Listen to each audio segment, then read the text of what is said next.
Hello, and welcome back to Everything Explained in 5 Minutes. I'm really happy to have you here, whether you're sipping your coffee on the move or just curious to learn something new. Today's topic? It's fast, loud, glamorous, and smarter than you might think. We're talking about the incredible rise of Formula One and why it's becoming one of the most popular sports in the world. Let's dive in. For decades, Formula One was seen as a niche sport. A European thing. Something you'd watch on a Sunday afternoon if you were into engines, lap times, and pit stops. But now, F1 is booming globally, and it's not just about the racing. It's about brilliant marketing, smart business decisions, and a total reinvention of the sport. So how did F1 go from elite motorsport to global pop culture phenomenon? It started with a shift in leadership. In 2017, American company Liberty Media took control of Formula One. They looked at what the sport had: fast cars, global venues, incredible drama, and realized it wasn't being marketed to its full potential. Their goal? Turn F1 into an entertainment brand, not just a sport. Step 1. Make it accessible.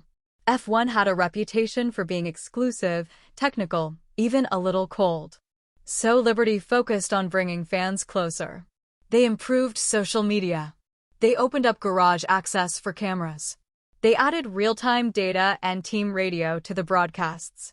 In short, they turned watching F1 into an experience. Then came the game changer: Drive to Survive. The Netflix docuseries launched in 2019, and it did something no one expected. It made Formula One emotional. Suddenly, you weren't just watching cars, you were following rivalries, heartbreak, pressure, passion. You learned who the drivers were, what the teams struggled with, and what was really happening behind the scenes. It turned F1 into a character-driven drama, and people loved it. Millions of new fans, especially in the US and among younger audiences, discovered the sport through Netflix. And they stayed. Let's talk numbers. F1 now reaches over 1.5 billion viewers annually, and attendance at Grand Prix weekends has hit record highs, with races like Silverstone, Austin, and Mexico City selling out months in advance. And speaking of cities, F1's calendar is also part of the strategy. There are now races in places like Las Vegas, Miami, and Singapore, where the race is just one part of a weekend-long spectacle. Live music, luxury events, fashion shows. It's Formula One meets Coachella. Even the visuals have changed. F1 now invests heavily in digital content, gaming, esports, and immersive live experiences. They've partnered with YouTubers, streamers, and influencers, creating a universe around the sport that goes way beyond Sunday afternoon. And the business side? It's booming. Teams now operate like global brands. Mercedes, Ferrari, Red Bull, they're no longer just car teams. They're marketing machines. F1 merch, team collabs with fashion labels, content deals, and sponsorships are growing every year.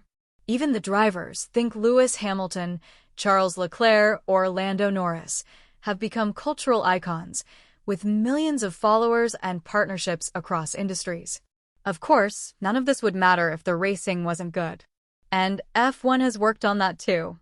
They've introduced new regulations to make cars more competitive and overtaking easier. They've added sprint races, shaken up race formats, and created a more intense, unpredictable championship. So, what's behind F1's success? It's not just speed. It's storytelling. It's knowing that in 2025, fans want more than just a winner. They want personality, emotion, rivalry, and connection. Formula One has embraced the idea that sport is entertainment, and they've done it without losing the core of what makes F1 special: the precision, the danger, the drama. And that's the rise of modern Formula One, explained in just about 5 minutes. I'll be back soon with another topic, fast, fun, and always worth your 5 minutes. Until next time, stay curious and stay sharp.